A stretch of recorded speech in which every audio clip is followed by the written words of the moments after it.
hindi niya alam ay nakaiwas nga agad ito at paatake pa nga dito kay Don Priggs. Makikita nga natin na napakalakas na aura ang inilalabas dito ni Gon para sa kanyang gagawin na pag-atake. Eto na nga ang napakasolid na suntok ni Gon. Sapul na nga na naman etong inilalabas na abilidad ni Don Priggs.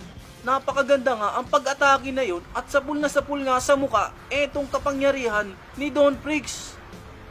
Mukhang hindi pa nga ito tapos at may kasunod pa na atake dito mula kay Gon. Ayan, sapul na naman. Gulat na gulat nga itong si Kite dahil nga sa ipinapakitang pag-atake ni Gon. Ibang klase yun. Napakagaling ng ginawa mo, Gon. Yan nga nasabi ni Kite dahil nga sa pinamalas na pag-atake ni Gon.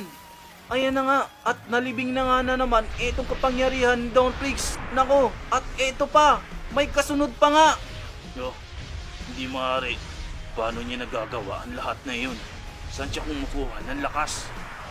Hindi ako makapaniwala sa pinapakita niya. At may pahabol pa nga etong si Gon na pag-atake para dito kay Don Priggs. At ayan, sapul na naman. Wasak na wasak nga ang buong paligid nito dahil sa